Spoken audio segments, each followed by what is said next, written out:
Hello, everyone, and welcome to Conversations with Friends. And I'm really delighted to interview this person tonight because she is, I feel that she lives what she talks about and what she writes about. So meet Lisa McCourt, who is a best-selling author of many, many books to do with children over the last, I want to say about 20 years. I think she'll agree with me, about 20 years. And then as she was writing children's books and really helping children and parents just understand themselves better and learn really all about self-esteem and feeling good in their lives, she made a little switch. And that was to helping adults, because of course adults needed probably a lot more than children. And so she's gone on to sell, now wait till you hear this number, because it's shocking.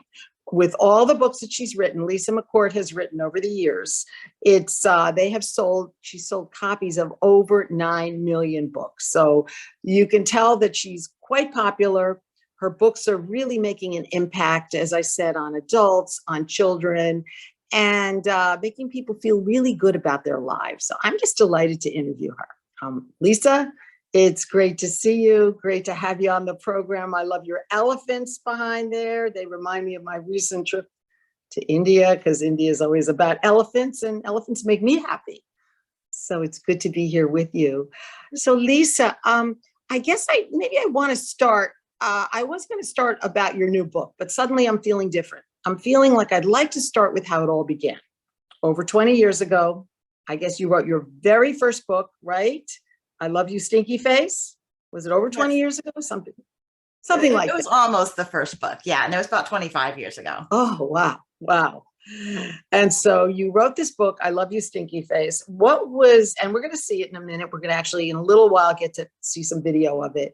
What was behind that? Why did you decide to write that book? And as I said, millions of children all over have read this book, or their parents have read the book to them. It's definitely been my best selling of all of my books. Out of that 9 million, it's a good chunk. It's a good chunk of that.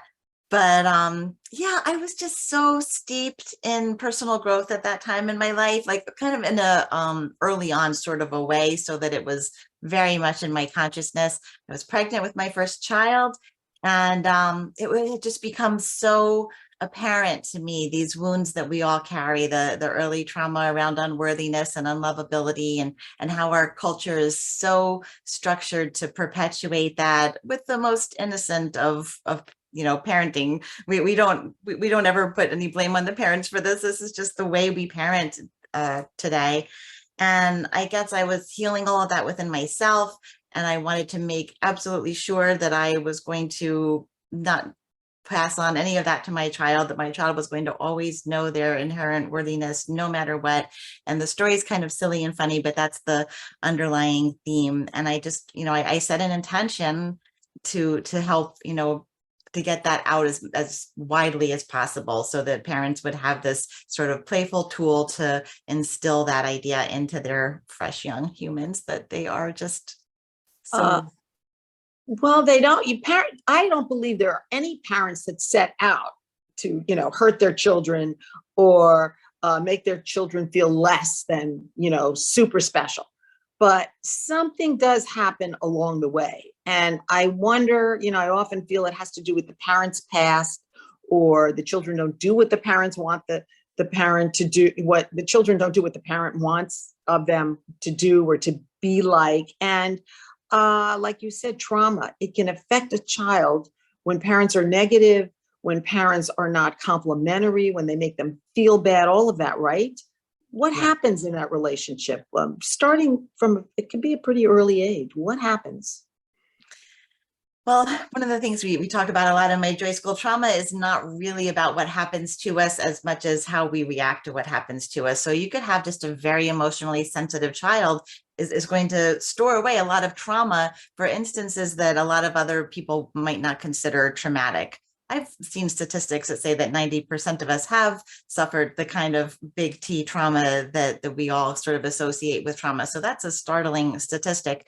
But even traumas to lesser degrees, they just make us store in our energy systems, in our tissues, in our cells, it's now understood, unexpressed fear, unexpressed grief, unexpressed any emotion that's too intense for the understandably emotionally immature child to process gets stored in there. And it's going to create this filter, this lens through which we start building our understanding of the world around us and our place in it.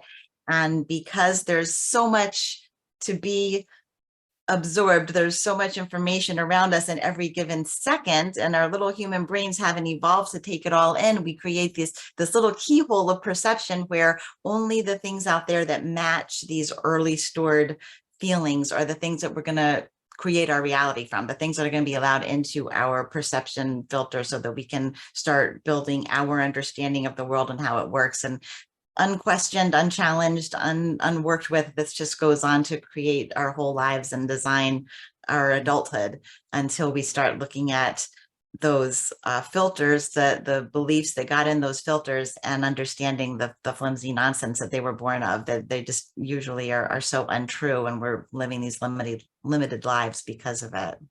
So interesting what you're talking about, Lisa, because really that's really what it's about, isn't it? Children go through life, and we all, I mean, there are people who don't feel that way, or maybe never really dealt with whatever they've been through.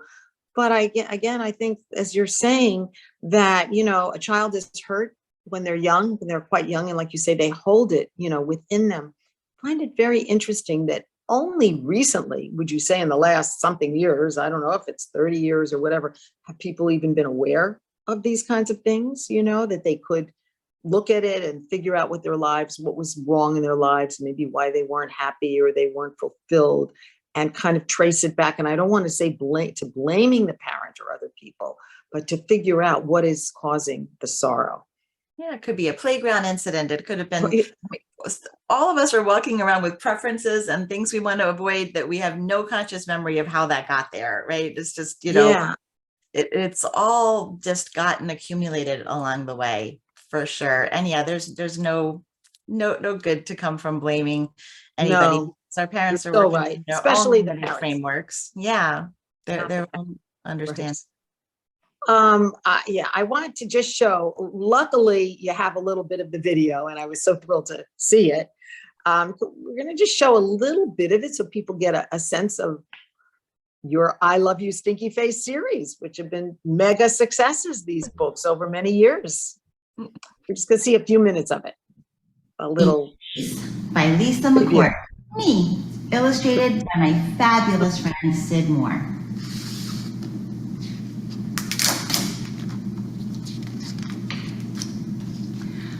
I love you, my wonderful child, said Mama as she tucked me in. But I had a question. Mama, what if I were a big, scary ape? Would you still love me then? If you were a big, scary ape, I would comb your whole hairy self to make sure you didn't have any tangles. And I'd make your birthday cake out of bananas, and I'd tell you, I love you, my big, scary ape. But Mama, what if I were a super smelly skunk and I smelled so bad my name was Stinky Face? Then I'd give you a bath and sprinkle you with sweet smelling powder. And if you still smelled bad, I wouldn't mind. I would hug you tight and whisper in your ear, I love you, Stinky Face. I am so happy to see that, you know, because then we're talking about what you've done, and you've done a whole series of these books. Did you say 40 books of these? The Stinky Face in this book? series, there are 10. Oh, okay. I know yeah.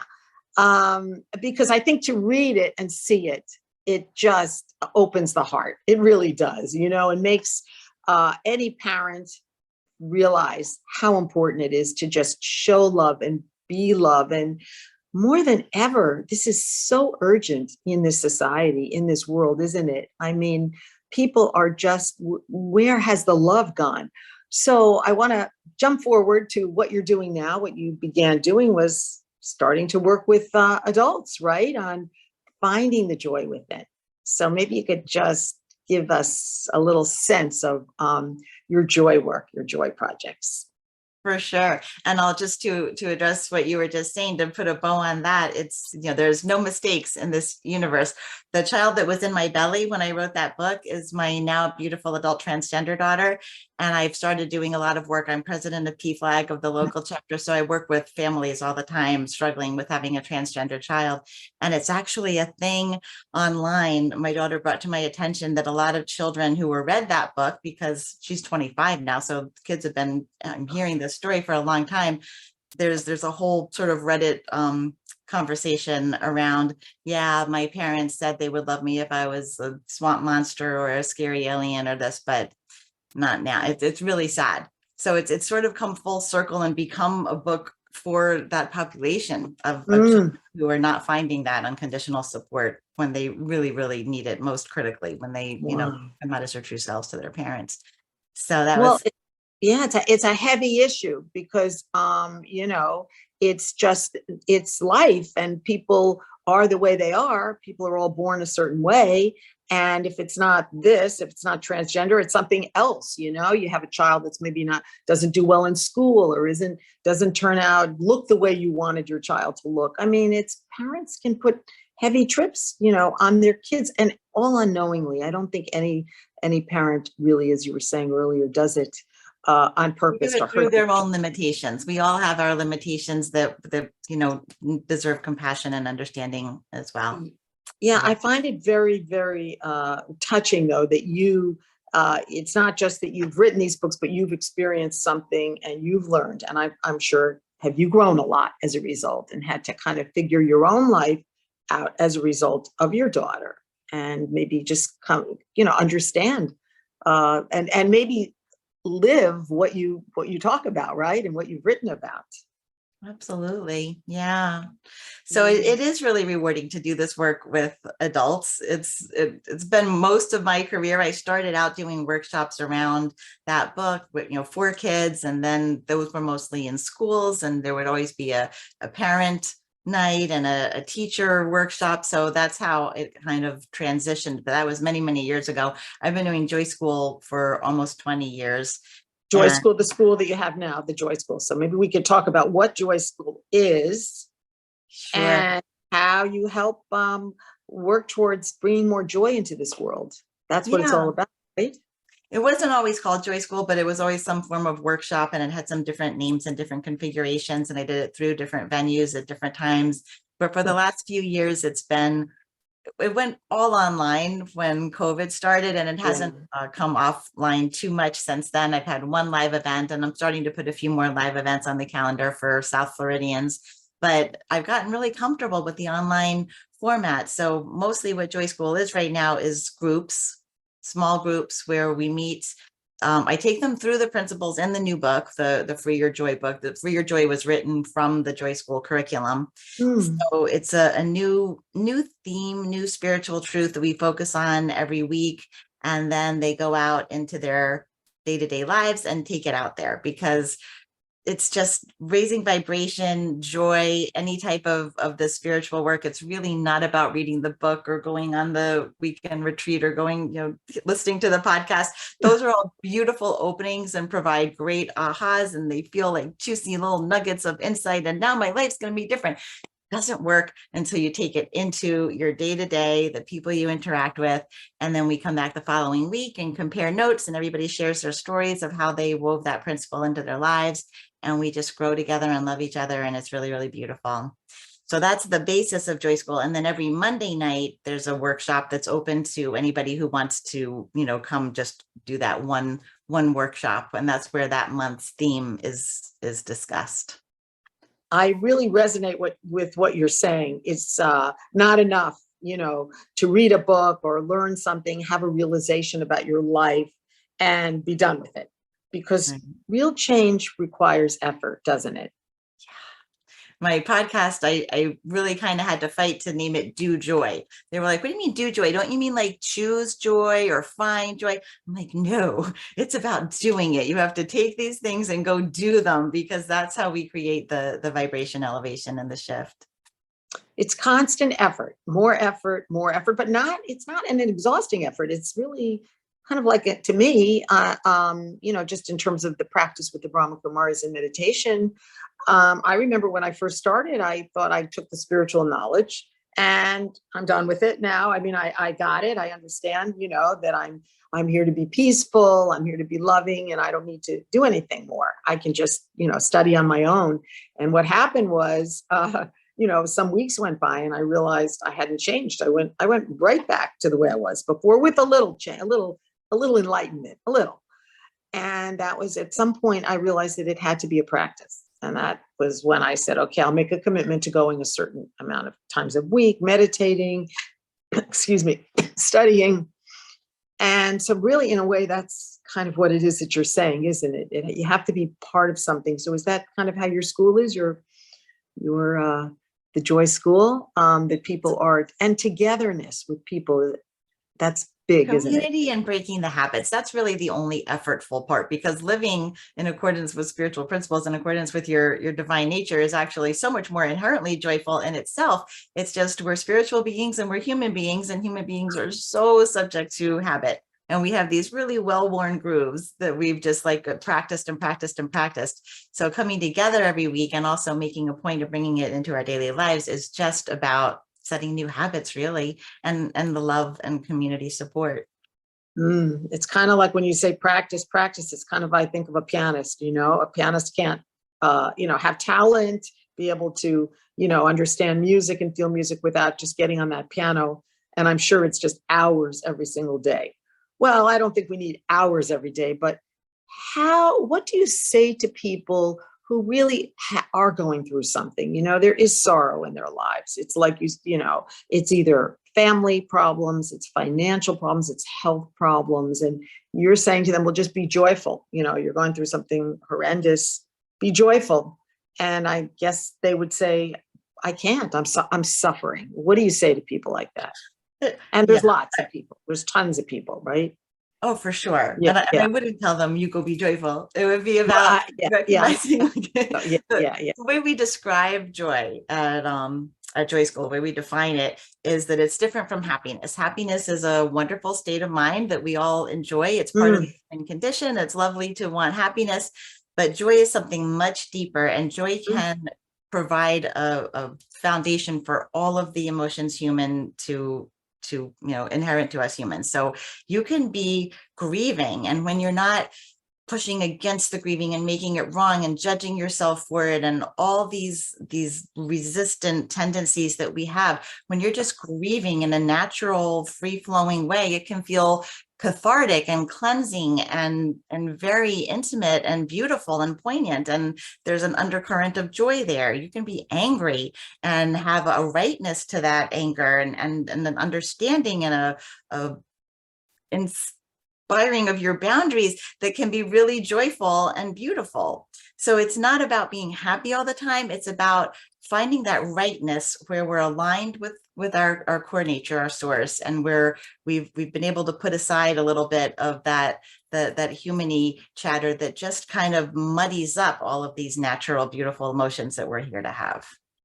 So it really, really takes getting in touch with your higher self, doesn't it? Your inner self. It's not the physical. It's not the, what's going on outside, or what this person did to you, or that person, or what's happened. It's really almost like becoming your own best friend, isn't it? In your inner, your core inside.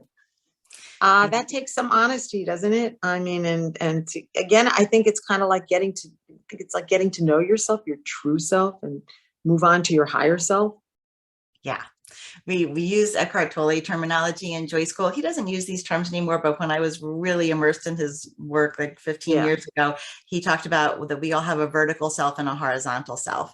And I like that lexicon because there's a correlation. It's people talk about the psyche or the persona or the ego and the soul and the spirit. All of that has other associations depending on where you first heard it. But vertical self and horizontal self, I feel, is really clear. Every single human being walking the planet has both. There's nobody who doesn't have a vertical self, yet we're conditioned very much in our world that we're in right now to pay all of our attention to our horizontal self, our name, identity, body, our affiliation, Physical. yeah, all the things that we're here to identify and label ourselves as, and we ignore the vertical self. So it's really about nurturing that relationship with the long ignored vertical self for most people, so that it can just take a little bit more of a forefront in our lives. We're not going to ever get it really in front of the horizontal self. We're all going to be human first, mostly. You know, there are probably a few of us walking around that are vertical self first, but it's bringing that vertical self much, much more into the foreground,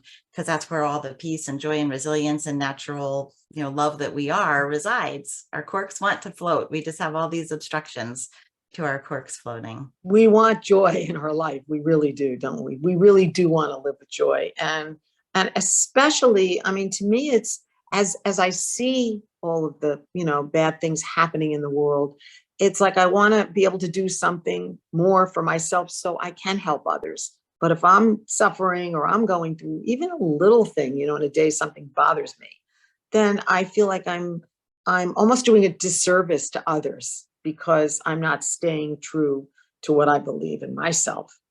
And so it really is, it's really a process, isn't it? I mean, but it takes, would you say it takes a commitment? And that's part of And you that's having such a a beautiful school, right? observation. Yeah, but that's, I mean, just that observation, self-observation is always like the most important work that we can do. And just for you to say, I feel like I'm doing a disservice. We are vibratory beings in a vibratory universe. We go out into the world and our vibration ripples out to our nearest and dearest, to the next extended circle, to the kid making our deli sandwich. Every person that we interact with online, on Zooms, on posts, on real life, our vibration is affecting them. And that's true for every one of us to different degrees. You know, for some we call empaths, it's true to an extreme degree, but we're all being affected by the vibration of those around us. That's why I always say people will come into Joy School like, oh, I don't know, I'm just trying it out. I've got too much going on to worry about my own joy. We think it's selfish to worry about our own joy. And it's really the best thing we can do for everyone around us and for the planet. Raising our elevation adds to the heightened elevation of all of humanity. Well, I'm feeling more elevated right now just by talking to you and hearing you, just to be around people and to try to, would you say it's important to be in the company of people who are thinking along these lines? Again, even though nobody's perfect, thinking along these lines, talking about these kinds of things, because that's what your school is about, isn't it? Where people are connecting with each other, community, as you said earlier. And I love the synergy, the way all the other communities, when you invited me for this conversation with friends, I was like so honored to be a friend of the Brahma Kumaris. It's like, oh yes, this is what I live for, making these connections. And it's like little love cells finding other little love cells, and like this mycelial network that's going to connect us all. It's beautiful. And it is so important to be around people with the same vibration. One of my Joy Scholars made this adorable analogy about being a kid in the hot tub with your friends, and you know how you'd like go around and get like a whirlpool going, and then you could like tuck in your little limbs and like well there's a whirlpool out there in our day-to-day lives. There's a whirlpool and we're all caught up in it, and it takes repeatedly coming together with like-minded people to hang on to the side and say, nope, I'm not going to go in this current, I'm going to go in this other current with my new friends, and we're going to, because we are fighting against a bigger current. It's a very big current. It really is a big current. I think it's bigger than ever, and it's not to scare anybody. We all know it, right? We all know it. But it's the more aware we can be of not getting caught up in that current, because that current drowns you, doesn't it? That negative current, and really can do so much damage. So would you say like it's really important again to stress this, to be among like-minded people? Or if you are around people that are not thinking along these lines, hopefully you can make a difference and affect them, but not just, remember the motto or whatever it was years ago, it was say no to drugs. Well, I'm thinking it's the same thing now, not that, well, drugs too, of course, say no to negativity, or hostility or dislike or hatred or any of those things. Just don't let it come into your being. And if you're around people that talk like that, you can get affected, can't you? You can, but we can shield ourselves. And right. I feel like the best thing we can do is just kind of lead by example. Just be a joyful person. They'll catch some of that vibe. Everybody around you is going to catch some of the vibe. And as much as we would love to invite people, they really have to want it for themselves. We really can't impose right? that you could No stop pushing them being into such it. an No, angry when they're ready. person like that, unless they're really ready to come to it themselves. It's better to just kind of show by example. Send them love, send them lots of love and acceptance. And when, what do they say? When the student is ready, the teacher appears, right? I just always love that. It's an old line, but it means a lot to me because it's when you're ready for this kind of, we're talking about inner transformation, aren't we? Which leads to. Exactly. Right? Brilliant. Something Yes. bigger. Something Everything out bigger. there in our external out there, it's all originated in here. The internal landscape creates the external every single time. And we've been conditioned to think it's the other way around. When my external world looks like this, then I can have joy. Then I'll be peaceful. Then I'll relax. No, you have to do it up here first. And that's what creates it out there. Yeah, you're right. If I could just have this, oh my goodness, if I could have that, if I could go on that vacation, if I could get more time off from work, if I could, be around nicer people at work, whatever. This is what goes on with people. And it's just this is the way it is, but let me be joyful and let me just be there to help others and to be loving. And you're doing all of that, It's what I love about getting to meet you with your books, with your classes, with your being. Are you always looking for a new way to kind of convey these very, very deep messages? Yeah, I feel like I used to be always looking for a new way and always, I do a lot of collaborations. I love collaborations with other teachers, and that's still my favorite way to teach and to just kind of spread the word. But I don't really seek it out anymore. I just kind of let it happen. And I have this new book coming out, and already I'm thinking, oh, last time I had a book coming out, there was so much like pressure to go out and push and do. And it's kind of like, I'm manifesting a way to not get caught up in that this time, because it's just, I feel like it's just not a complimentary energy to what I'm trying to do.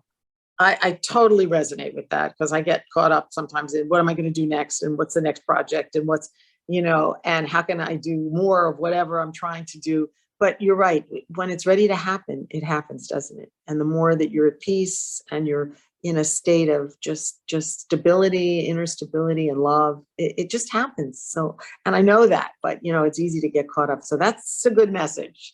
And I think that we better end on that. Maybe we could bring up the book one more time, your new book, just so people can see it. And again, it's just been a thrill to interview you, it's Lisa not quite McCourt. released yet. It won't be out until August, but I think it is up for pre-order already on Amazon. Oh, beautiful. Free Your Joy. Okay, well, I definitely want to order one of those books as soon as it comes out, but so people can wait till August. And I love your children's books. I know I want to go ahead and order one, thanks to Amazon now these days, right? Or the bookstores are even better, of course. But for children, what you've done for children and for families, and I feel like you are one of those people in the world, very, very special people who are doing the work. You're conveying the messages, but you're doing the work, and I can feel it as I sit here and talk to you. When you spot it, you got it, girl. So. Yeah. Thank you so much, Lisa. Thank you so much. It's been such a delight. I love being here with you. Thank you. Well, you'll have to be with us again. You'll have to join us again, or we'll do something together. I'm into this a lot, like of others, collaboration these days, but you've been collaborating with many, many famous self-help authors over the years, Jack Canfield and many, many others. Von Prague, is that his name? James Von Prague. That's another book you wrote. You co-write books as well. Yeah. And so done a lot of ghostwriting, and they don't really talk about those, but yeah. Oh yeah. Worked with a lot of spiritual teachers. Great teachers. They teach, but they can't write. And who do they turn to? Lisa McCourt, right? Yeah. So nice to be with you. And I want to thank Mita, is our technical advisor, director. She also teaches meditation at the Brahma Kumari Center. And we wouldn't even be here without her. People can do Zoom, but things often happen when you're doing it on your own. And Mita makes sure that everything goes right, not just with this, but with lots of things at the center. So again, thank you, Mita. See you again soon, Lisa. Thank Om you. Shanti. Bye-bye. Bye.